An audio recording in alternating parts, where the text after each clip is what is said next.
конце вебинара вы сможете задать вопросы. Замечательно, у нас потрясающая география из Санкт-Петербурга, из Москвы, из Барнаула, из Калуги. Супер, из Тюмени. Thank you so much. Helen, we have a huge geography representing Russia today. Соответственно, не стесняйтесь, задавайте свои вопросы, и я передаю слово. Сегодня у нас потрясающий вебинар, потому что мы проводим серию вебинаров с университетами, и сегодня, наверное, одна из самых животрепещущих тем, потому что всех, конечно же, интересует, получили мы образование, что делать дальше. Есть университеты, есть специальные career services, которые помогают студентам трудоустроиться. И сегодня как раз представитель, ведущий специалист Career Services при университете в Лондоне Goldsmiths, Helen Kempter. Helen, thank you so much. Please, floor is yours. Please start the presentation. Thank you very much, and I hope everyone can hear me okay. If you're having any problems with anything like that, just let us know, but hopefully everyone can hear me.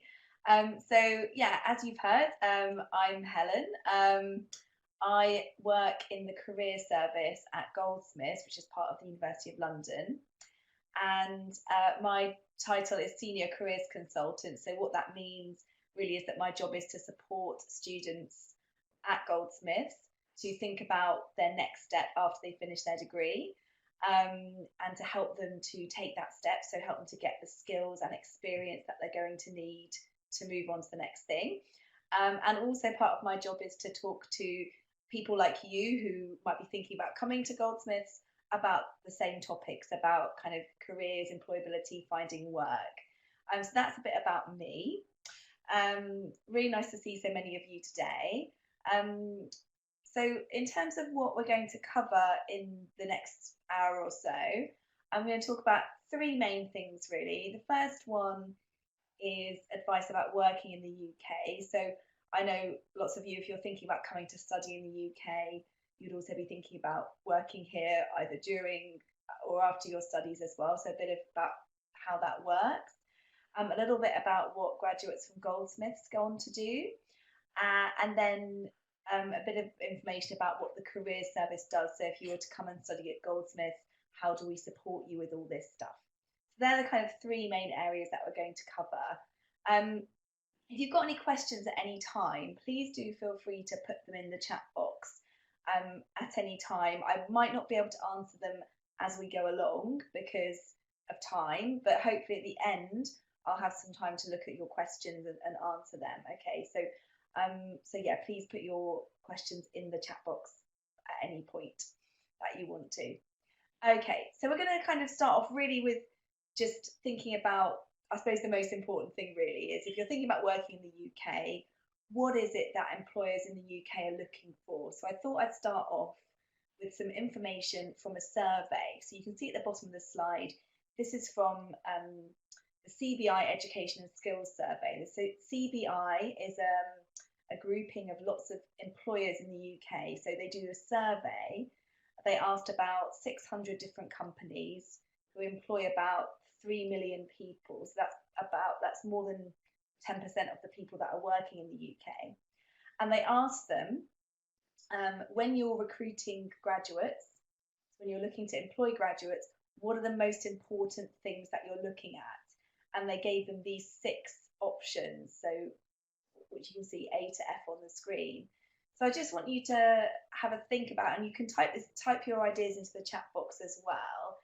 But if you were going to put those 6 factors in order of importance, what do you think would be the most important thing for employers in the UK?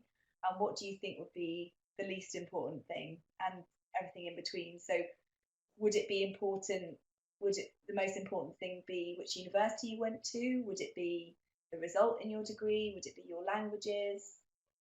So you could, if you want to type your ideas into the chat box to think about which order these would go in. So yeah, some people are giving the order of all 6 things. Some people are telling me what they think the most important thing is. Okay, so yeah, great, good, really good to hear your ideas. Yeah, so so for example, Slava saying that you think that work experience is the most important thing. Okay, definitely, yeah. So you just get a few more people's ideas, because I can see that some people are still typing. A lot of people, again, saying experience is the most important. Lots of people. I'm just going to give you a few more seconds to type before I kind of show you what the employers actually did say. Some of you are disagreeing with each other, which is interesting. It's good to see. Okay. So just going to wait for a couple more responses to come up.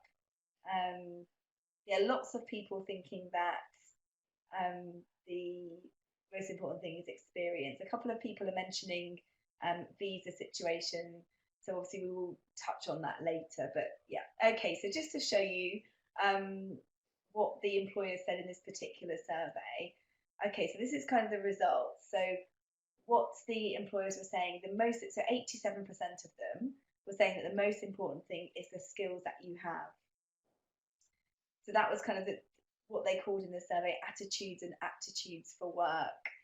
And then, as lots of you were saying, the work experience was pretty important as well, 67%, and the subject that you study.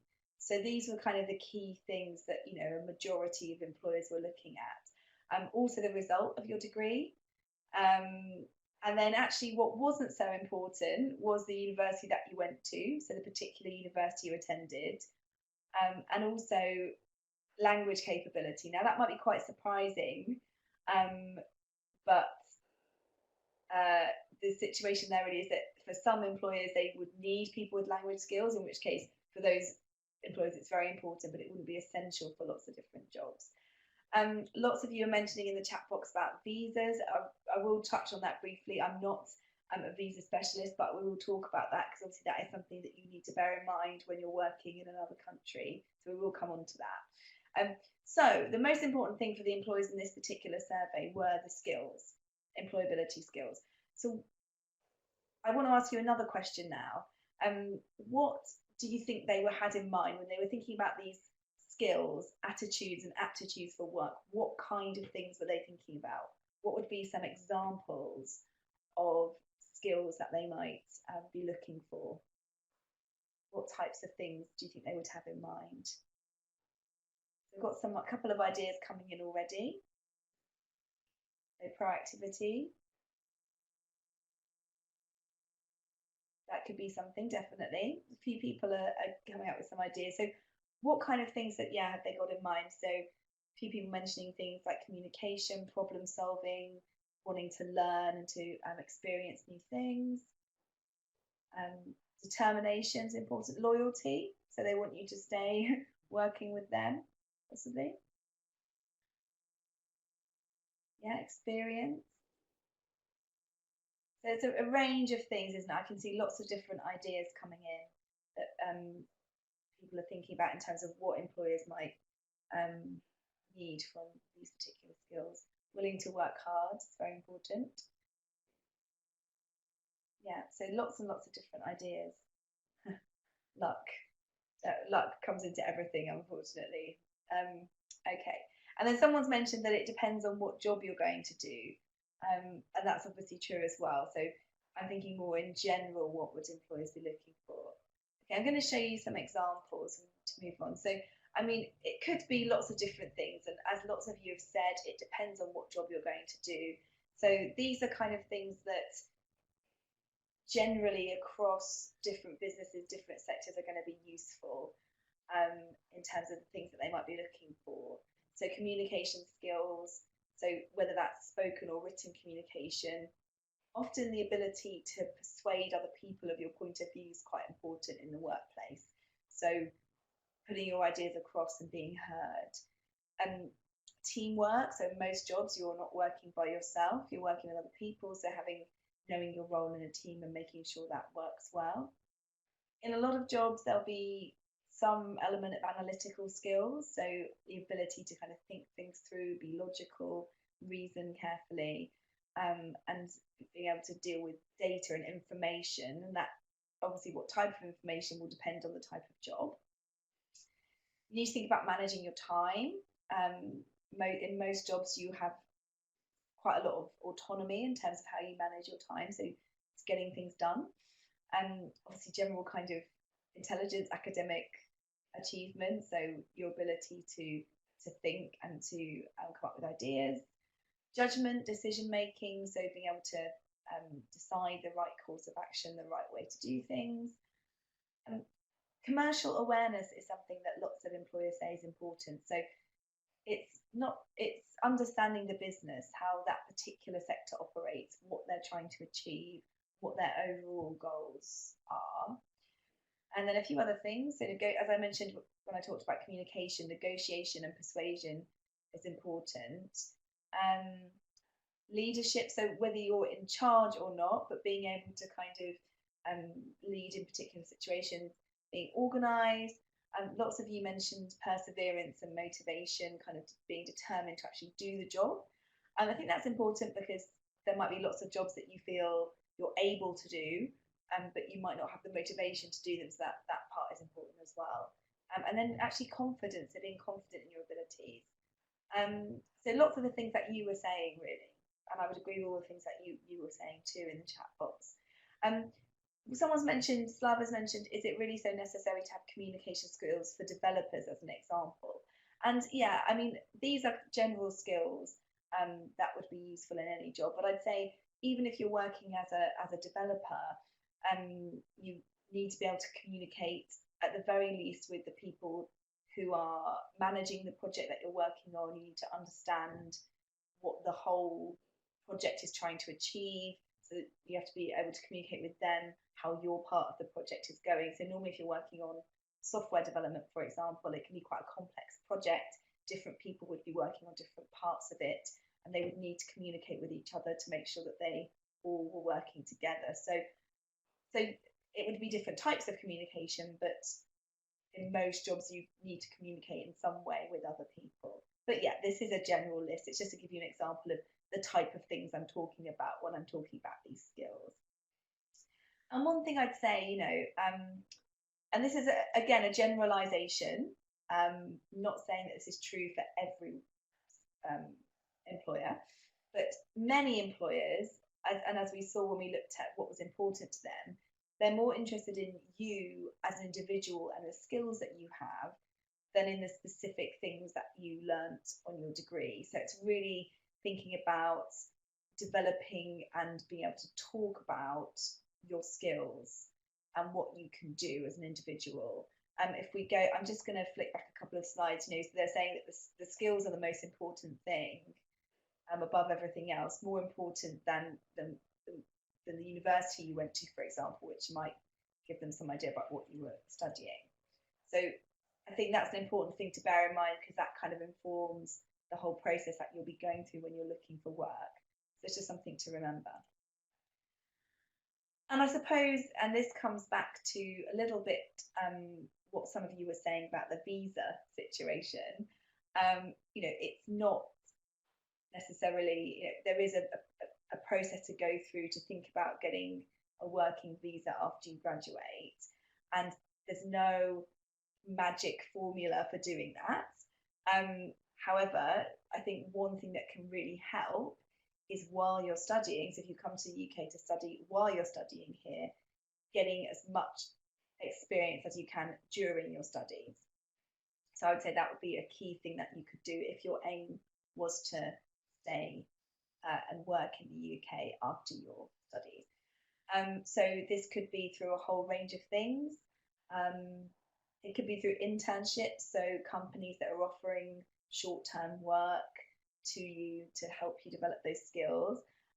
You might have heard that sometimes companies are trying to offer unpaid internships. As a career service and as a university, we don't support that, so we always support employers and advertise internships where they will be paying you for your work. So that's really important to say, because sometimes people see the word internships and they think about unpaid work. This would be paid work. Lots of courses, particularly the majority of courses at Goldsmiths you can do a work placement as part of the course. Often it's optional, but you can choose to do a work placement as part of your course. So again, that gives you some experience of working in the UK. Any other sort of work experience that you get. So this is often by contacting organisations that you want to work for yourself and seeing if you can get some experience of working with them. There's again, it depends a bit what you want to do, but there's lots of opportunities to volunteer with different organisations in different capacities. So it could be if you're interested in working with particular groups of people. So if you're interested in working with children or young people or elderly people, there's lots of opportunities to volunteer directly with them. But there are also lots of, in the UK, lots of charities and other organisations that use volunteers to help with the running of the organisation, the finance, the marketing, other elements like that too. So you can volunteer and use your skills in lots of different ways. It may just be kind of, part-time jobs while you're studying. You might think, oh, I'm doing this just to get some money to help me while I'm studying, working in a shop or working in a bar, something like that. But you're still getting experience of working in the UK, gaining those skills that we were talking about, and then freelancing. So again, depending on what your skills are, for example, if you have skills in photography or web development, there may be things that you can do to kind of sell your skills on that kind of basis. And then obviously, as I've noticed at the bottom of the slide there, so when I say co-curricular, I mean kind of things that are alongside your studies, so opportunities within the university, and I'll talk a bit more about what they might be later.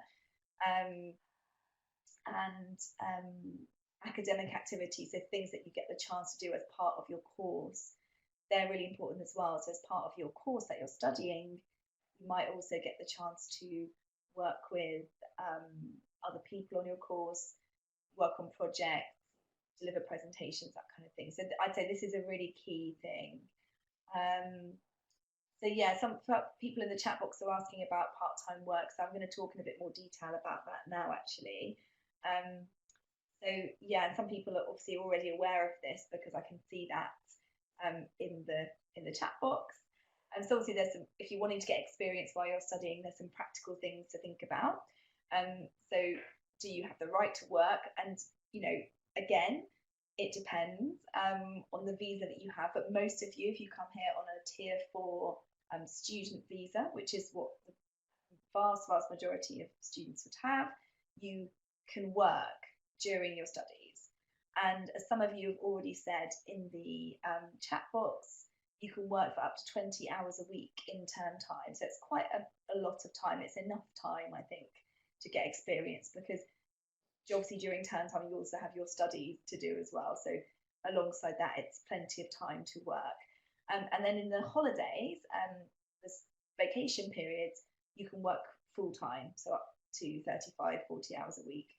So while you're studying, you're able to work pretty much as you want. There's a question. I know there's some questions that I haven't answered in the chat box. But someone's asking if we're just talking about the UK. Yeah, I'm from a UK university, so I'm going to be talking mainly about working in the UK. So that will be the focus of this webinar. Yeah. Obviously, you'll need to be paid at least the national minimum wage. In the UK, there's a minimum per hour. So those figures are per hour. It does depend on your age. So you can see there it would depend on your age. And these are minimum figures. So in London, often the figure is higher than that per hour. And if it's a specialist job, then it would be higher still. But that's the minimum. So I suppose one thing to make sure is that you're doing work, you're getting paid the minimum. And obviously, you need to think about taking into account the travel to work. How long is that going to take? How long is that going to cost? Traveling around London can take some time, so just factoring that in. And then obviously, again, just overall managing your time between this work experience, studies, and your social life, any other interests, things that you want to do. So you need to think about it practically, but it's definitely possible, and it's very important to do, I would say, if you're looking to get work in the UK after you graduate. Okay, so that's kind of And then how you might actually do that. So some people are sort of asking how you'd go about this for particular jobs. I hope you can see this slide okay. But really, you know, often when you're looking for work experience, it's going to be a real mixture of things that you do. You need to be quite proactive, and unfortunately, there isn't just one way that works, one method that's going to definitely get you some work experience while you're studying. So it's probably, as I've tried to say there, it's probably this creative job hunting strategy that's going to have different strands to it. And as you can see on the slide, I've thought about 4 main strands that could be. So we're just going to kind of talk through those.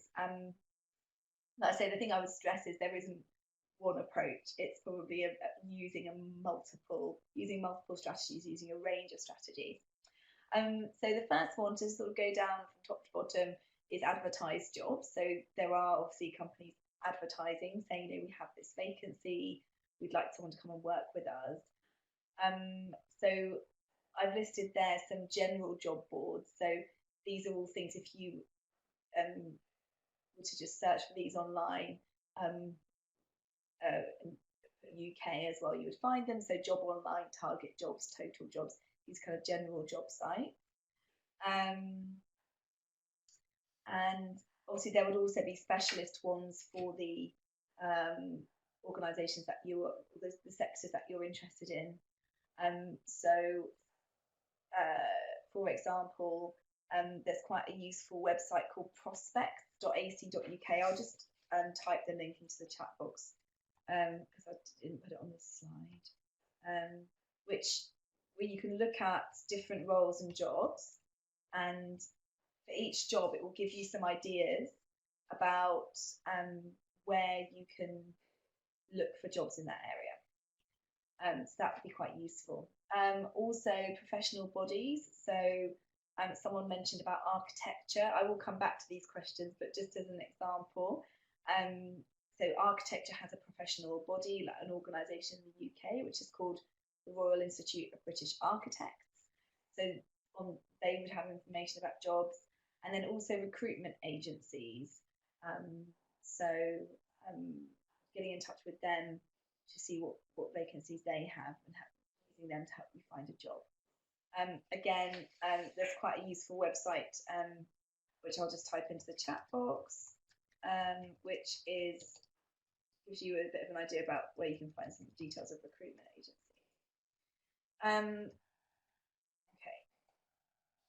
So that's one way, but I'd say, you know, it's difficult to say exactly what proportion of jobs are advertised, but certainly it's not all of them. So not every opportunity is going to be out there advertised somewhere.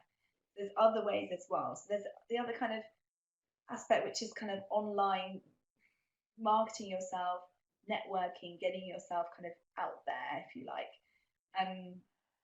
So some ways that you might do that. It depends really on what sector you're interested in. But for example, if you're interested in journalism, you're interested in journalism, you might start your own blog to show your writing. You might, if you're a filmmaker or an animator, you might have your own website where you're showing your work. There are networks such as LinkedIn and other social media that allows you to connect with other people. And I've given another example there on the slide, particularly for the creative industries, which is creative pools. So again, it's a network for people in creative industries. And on all of these social media, there are all discussions, you know. So on LinkedIn, there'll be groups of people. Let's say you're interested in working in marketing. You could join a group of people who are working in marketing in London and join in with discussions that they're having and kind of get yourself into that circle. And also, through these networks, you can contact people and ask them questions and talk to them about opportunities. And then a similar thing also, that's all online, and that can lead to meeting in real life, but I wouldn't sort of forget about, real life networking as well, actually meeting people. So a really good starting point for this is other people on your course, your tutors, your lecturers. Again, depending what sector you want to go into, there's lots of there'll be conferences and other events happening within the industry. And then, for example, in Goldsmiths in the career service, we organise careers fairs and industry panels.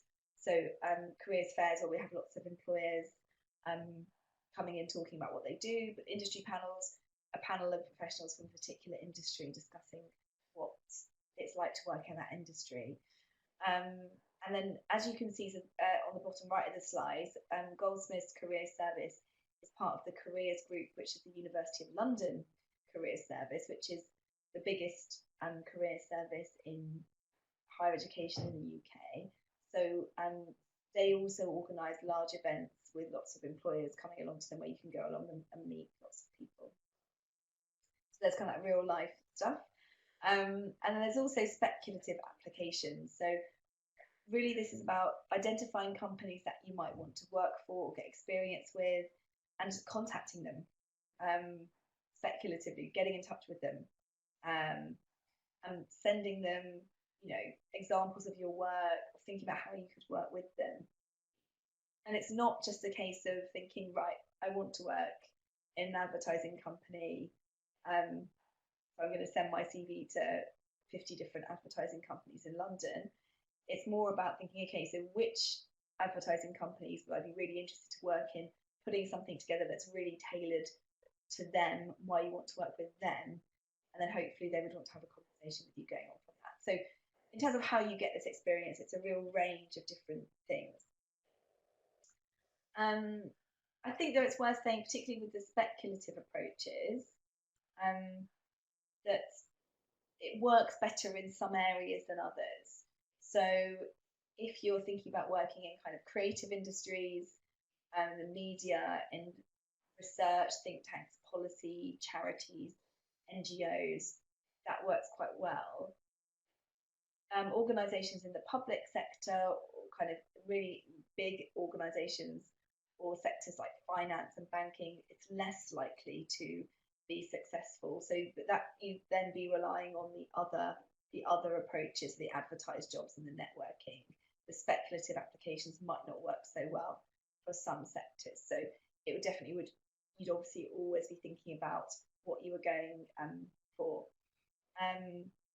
So someone's asked for me to explain a bit more what a speculative application is. Okay, so what I mean by that is that you contact an organisation who are not advertising a job, but you're contacting them proactively to say, I would be interested in working with you. So you're applying to them, even though they're not advertising a job, and saying, here I am, this is what I can do, this is how I'd like to work with you, could I come and work with you? Hopefully that's a bit clearer. But please do ask any other questions about that. And I just thought I'd talk a little bit more about networking because it's really essential, I think. So it's about talking to people and getting to know people. And that can really help because if you're a known person, you're more likely to kind of be heard when you're getting in touch with people. So as I mentioned, within the career service, we have events, so industry panels, careers fairs, so employers coming onto campus and talking about what they do. Also professional bodies, so organisations would have their own events as well. And again, they might be aimed at students who are wanting to get into that sector. I mentioned about using LinkedIn. There's so many things that you can do with LinkedIn. You can do research about who's working in what organisation. You can contact them. If you were to come and study at Goldsmiths, for example, you could join, there's a group on LinkedIn of Goldsmiths alumni, so former students, but as a current student, you can also join it. And then you can have a look, okay, so who of these people that studied at Goldsmiths, who did my course, what are they doing now? Can I get in touch with them? Goldsmiths Connect is a similar platform, again, a bit similar to LinkedIn, but its focus is just for students at Goldsmiths and alumni and staff. So someone's saying that LinkedIn is about to be banned in Russia. I don't know. I didn't know that was the case. Obviously, that wouldn't affect you if you were in the UK wanting to use LinkedIn to connect with people in the UK. So yeah, it might not work so well in Russia. I'm talking here about the UK context. So yeah, but certainly here it would work and you'd be able to access it. Twitter is quite, again, it depends what sector you're interested in, but Twitter is quite good, a good way to connect with people. Again, you know, it depends if you use Twitter already and how you use it. But it can be a good idea to kind of follow people who are key people in the sector that you want to work in. Again, join in discussions that are happening.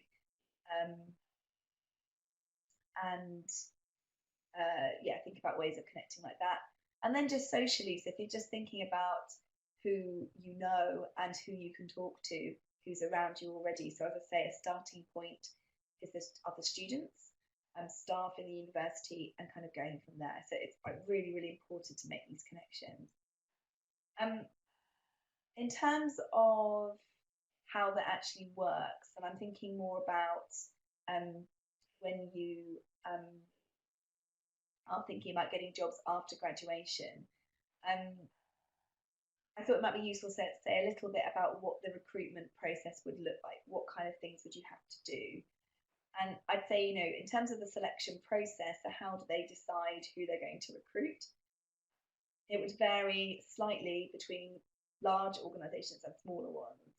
The large organisations tend to attract more people applying to them, and so they tend to have a longer recruitment process.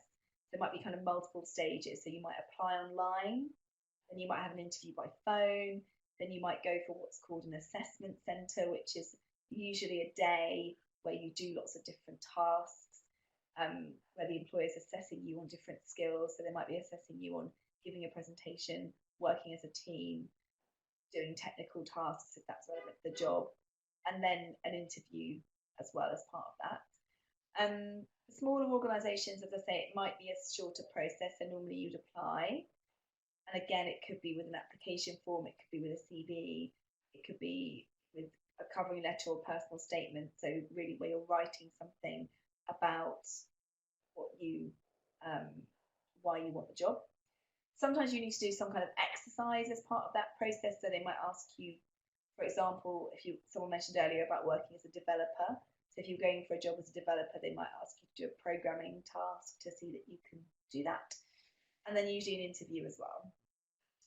So I mean, a few people are asking in the chat box about how you present skills on a CV. I'm not going to go into lots and lots of detail about that today because we've got other things to talk about as well. But just briefly, with the CV, it's thinking about, particularly if you're applying for a specific job, what skill, they will normally tell you what things they're looking for. So if you're applying for a job that's advertised, there'll normally be a list of skills that they're looking for.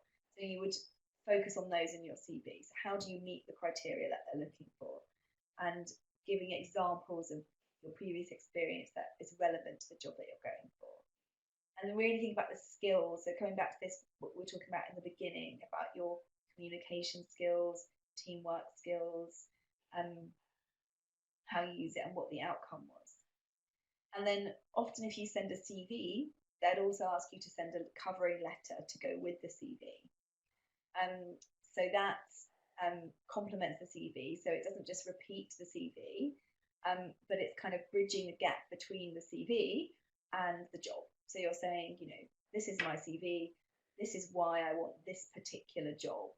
So you're going to be talking in the covering letter more about the organisation that you're applying to rather than yourself. So you might be saying about why you want to work there and what it is about that organisation that particularly interests you and why you're the right person to work with. So you're thinking about your motivation. This is really the bit where you get to talk about why you're applying for this job. Some organisations might ask you to, instead of a CV and a covering letter, they might ask you to fill in an application form. And if there's a form, there might be kind of questions on there. And often they're competency-based, and it will be the same in interviews as well. And what competency-based questions means is things like, you know, give me an example of, give me an example of a time when you demonstrated your communication skills. Can you tell me about a time when you showed leadership skills, for example? So you've got to have kind of examples and evidence of that. And then if on an application form, you might also be asked to do a personal statement. And what that basically is, a bit like the covering letter that goes with your CV, showing how you meet the person specification. So the person specification is the list of things that they're looking for. So you're kind of giving evidence that you meet the criteria. Someone's mentioned in the chat box, you know, that if you don't have any experience, then it might be difficult to get a job in the UK. I would say, you know, experience always helps, and we saw at the beginning that experience is important to employers, which is why I was saying, though, that one of the important things to remember if you come to study in the UK and you want to continue to work here afterwards is while you're studying to get experience. Because while you're studying, you know, you can work, your visa allows you to work, you're here, you can do that alongside your study so that at the point when you're graduating, you've got some experience. So I think, yes, it's always better to have experience if you can. And I think if you're coming to study here, a good way to get that experience is whilst you're studying. I hope that kind of answers your point on that. And also I think it's worth thinking about like different levels of job. So what kind of thing are you looking for? So the first couple of points on here, I mean, what level you'll go for depends a lot on your previous experience.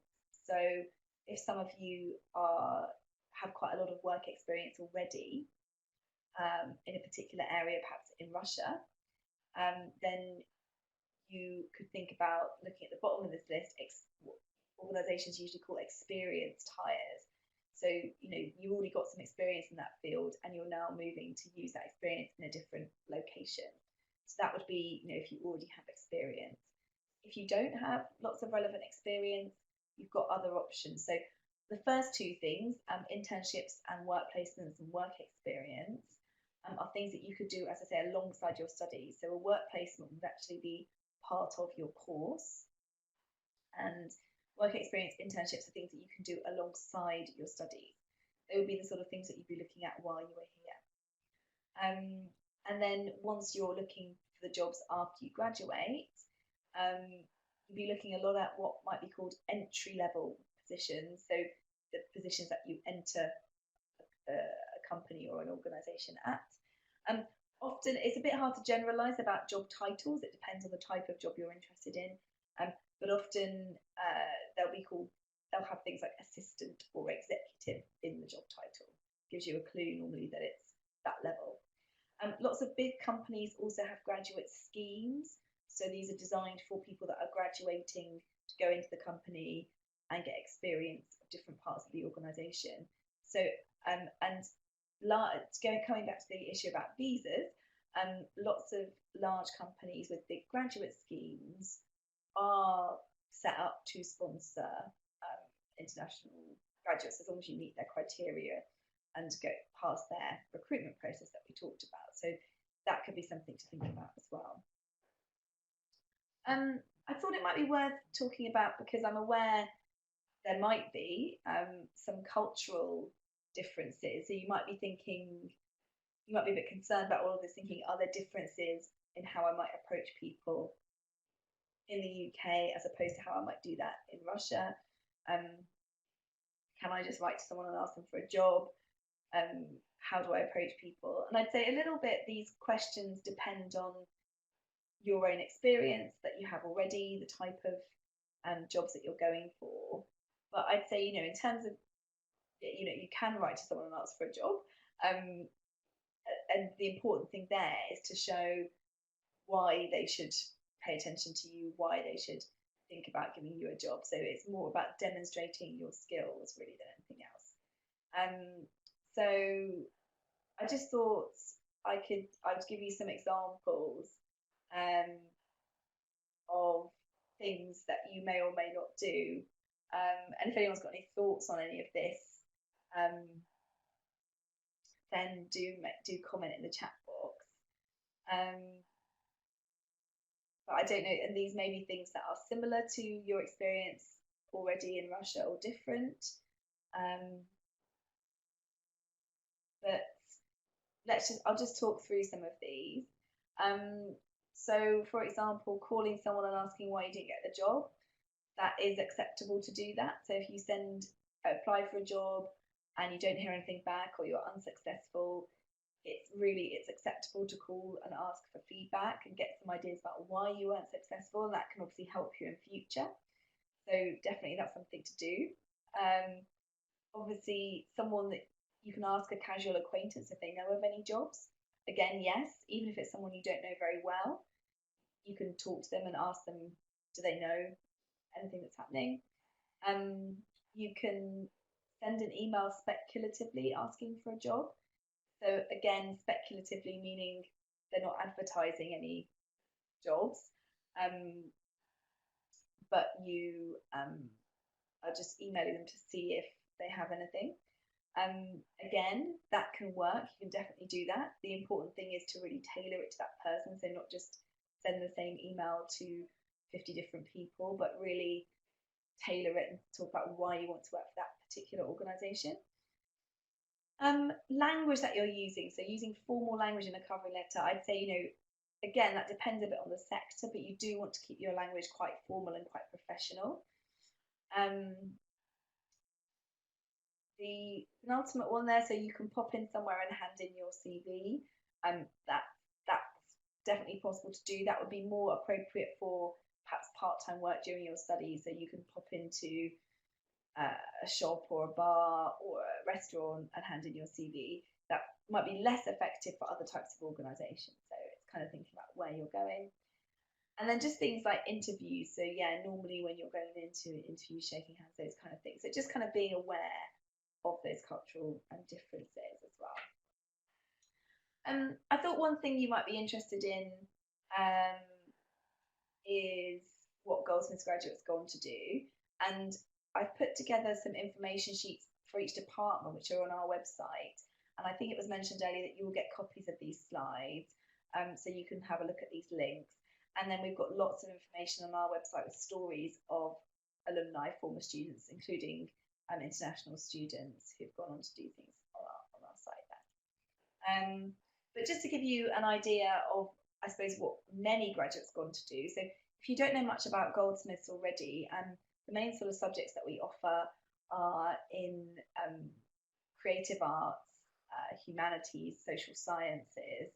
So because of that, the main areas that our graduates go into in terms of numbers, the most popular ones, if you like, are around education and around arts, entertainment and recreation. So these are kind of two big areas that our graduates go into.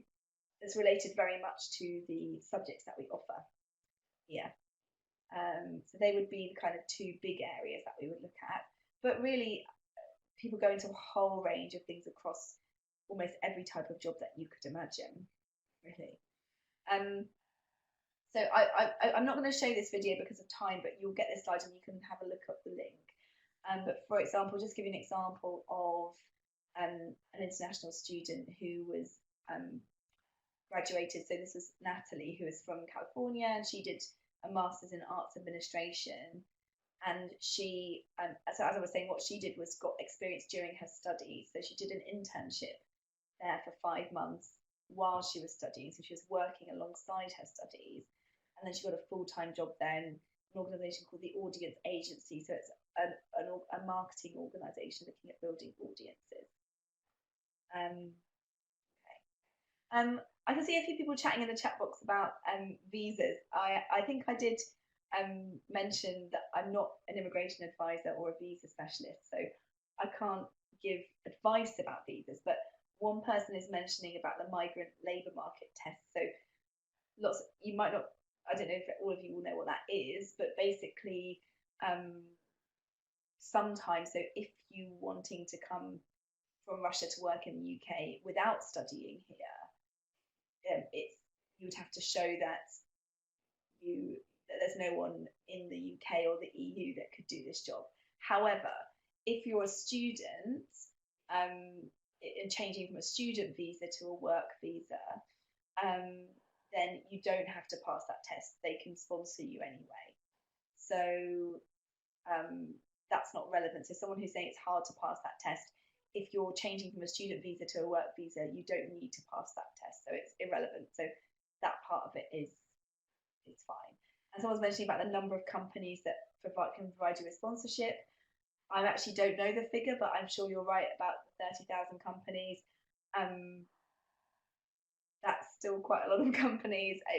That's where you need to do research about who can sponsor you and who can't. And one thing to think about is maybe thinking about organisations that have links with your home country. So links with Russia, where it might be useful that they work with other companies in Russia, or they're an international company where they'll be used to employing people from all over the world. Here in London, we have people working from all over the world who've all had to get a visa. So yes, overall, I'm not saying it's straightforward or it's not something you need to think about with the visa, but it's possible to do. And particularly in London, you may not want to stay working in London, but particularly in London, where it's a very global city and people from all over the world are working here. So hopefully that put your mind at rest a bit. I want to spend the last few minutes just saying a bit about what we do as a career service and how we support students.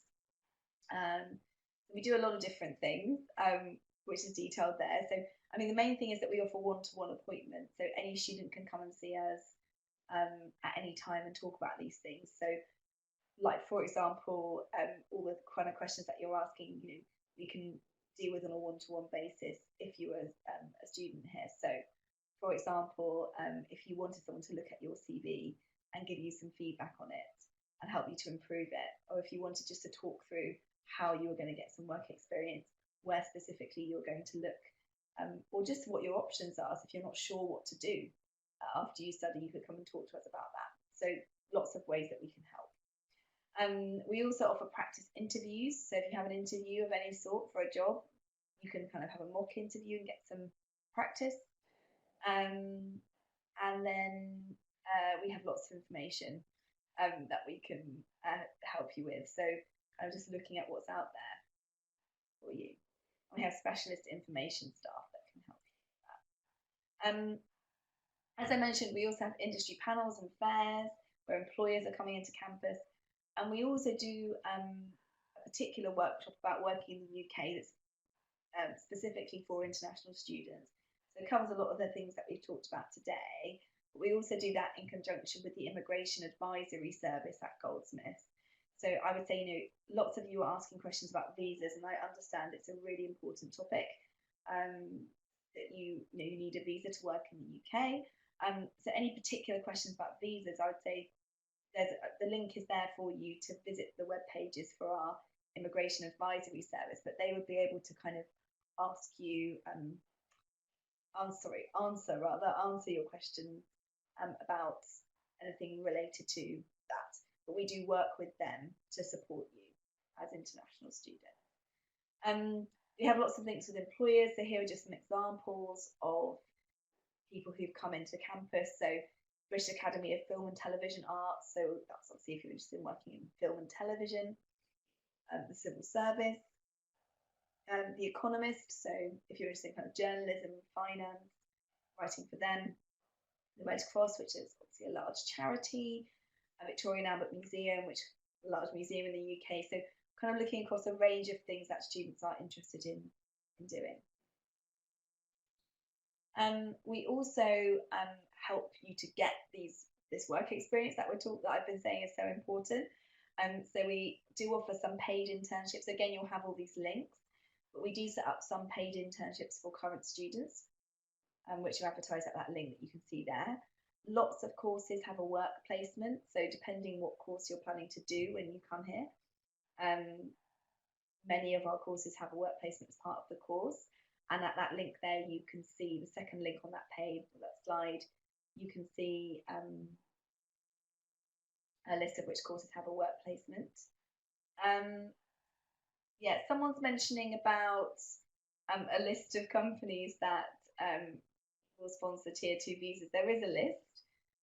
You can access it on the UK Visa and Immigration website. If you just search online list of tier 2 sponsors, it is just a list, so you can't search it very easily for different types of employer. And also the fact that they will sponsor a visa doesn't necessarily mean they will sponsor for particular types of jobs. So it can be useful. It's a useful starting point, but it's not the only way that you can find employers. And then we also have Job Online, which is our own job site, which actually you can access even if you're not a student here, and that's the link to that as well. So we have those job opportunities. And we also help with self-employment. So another route that is a smaller route. There is only a small number of visas for this, but if you are thinking about setting up your own business, we sponsor as a university, we sponsor a number of students each year to what's called a graduate entrepreneur visa. So it's a tier 1 visa. So if you're thinking about that, we can support with that as well. So we can kind of provide you, again, with individual appointments.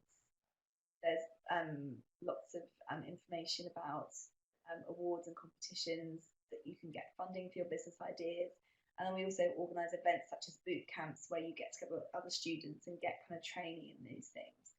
And as I say, there is a visa route linked to this, which we administer as an institution. So every year there will be some visas available for that. We also have things that can kind of help you develop your skills. So if you do an undergraduate course here at Goldsmiths, at the end of the course, you'll get something called the Higher Education Achievement Report. So any things that you do alongside your studies will go onto your transcript alongside your degree results. So if you do some volunteering or work with the Students' Union or work for the university, those activities will be recognised alongside your studies, and you can see information about that at that link. We also run something called the Gold Award, which we have a lot of international students doing this, and it's a personal and professional development program that takes a year to do. So if you could do it, if you're here for an undergraduate course, you can do it at any point during your studies. If you're here for a 1-year master's, you can do it alongside your master's. And it's really helping you to kind of reflect on all these things, and you get a lot of one-to-one support. So really thinking about things that you're doing outside of your studies, reflecting on the skills that you're gaining, thinking about your past, and really getting support with this whole process. So again, there's more information about that on our site. That could be something to consider if you come to study here, to kind of support you with this process even more. And yeah, that was all I wanted to say really about what we do. So kind of in summary, hopefully I've given you some ideas about working in the UK, what opportunities there are, a little bit of information about what our graduates do and where you can find more, and then what we do as a careers service to support you. A few resources as well. You might be familiar with these already, but just in case you're not. So there's an organisation called UKISA, which is specifically for students from overseas want to study in the UK. Lots of stuff on there about visas. I know it's a topic that lots of you are thinking about, so that would be a good place to have a look at. And the careers group, as I said, which we're part of, has an area for international students, again, thinking about working in the UK, but also working back in your home country or working somewhere else. And then there is some information on the Goldsmiths website as well about students from Russia, including a video from one of our students who is from Russia, in Russian, talking about her experience here. So hopefully, there will be useful resources. Okay, that was what I wanted to say really. I just want to see if there are any questions. I'm just going to scroll back up so I can see what kind of questions I can answer from here. So yeah, let's see. There's quite a lot of questions coming up, so. And then if you've got any other questions, please type them into the chat box. Okay, so someone talked about how to present skills in a CV. So I talked briefly about that, but really you'd be thinking about the experience that you've had and identifying the skills. So you might list the job that you had when you were working there, and then as bullet points, the kind of the skills that you gained from it. So you're linking it always to what you did. Hopefully that kind of answers that, but please ask me more questions if that's not clear. Someone asked about applying for a job as a teacher. Obviously, to work as a teacher in the UK, you need to be qualified to work as a teacher in the UK. I'm going to just type into the chat box something you could look for. So there's quite a good site from the government. So if you search Department for Education, obviously UK, online, I can't remember the exact web address, but there's a site called Get Into Teaching, and that explains all about what you'll need to work as a teacher in the UK. Hopefully that would be useful. So I'll put that there. Okay. Making sure I don't miss any questions. So lots of other discussion going on. It was great that you were discussing things with each other. Someone's asking about architecture, and is it tough to find a job as an architect? Again, to work as an architect in the UK, it's something where you have to be qualified to work, so you have to do certain studies, and if you do those studies, you have a good chance of finding a job. So I would say it's difficult to quantify how tough or how not tough it is, but if you study architecture at a UK university and it's an accredited course, then that's where you need to start. And that would be a very good place to start. Okay, someone's mentioning about a job as a yoga teacher. Certainly it's something you could do, particularly maybe alongside your studies, because that would be quite flexible. So yes, you can do that. Certainly in the UK, that definitely would be something you could do. In terms of websites with job ads, I mentioned some, so I'm going to flick back. So with advertised jobs, there's some here. So our job online, target jobs, total jobs, but really it's better to look at specialist sites for the sector that you want to get into. So I would say to search on the prospects side, which is prospects.ac.uk, look at the job that you're interested in or the sector and look at particular job sites there.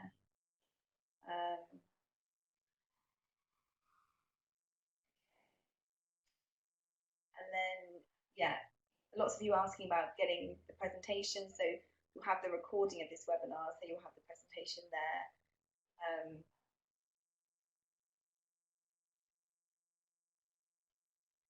Yeah, and someone's asking about job fair events in the UK. So again, yeah, we organise those. Someone's asking about creative jobs, creative direction jobs. So again, I think that would be a case of thinking about it. So I think, would that be in marketing, advertising type of roles? It would be using these approaches that are on the slide now and thinking about the best way to approach it. Unfortunately, I'm sorry that there's a lot of other questions coming through, and I'm afraid our time is up, so I don't have time to answer any more questions, but I'd be happy, so if someone at EF is able to gather up the questions and wants to pass them on to me, and I will answer the ones that I can. And I think Alina just wanted to say something about her contact details. So if you want to get in touch with her. Yes, I'm here. I'm on air. Guys, thank you so much. I think you can join me in thanking Helen for such informative and very, very useful presentation. Thank you for your time and thank you for delivering this webinar to us. We have recorded this webinar and the link will be sent to all registered students. If you have any questions, please do contact us.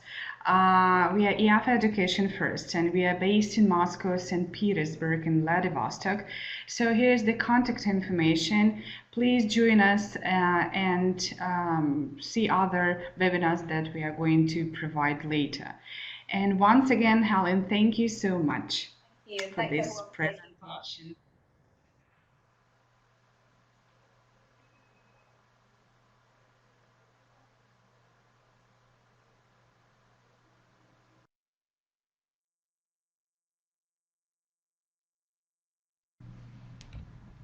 I think we can disconnect.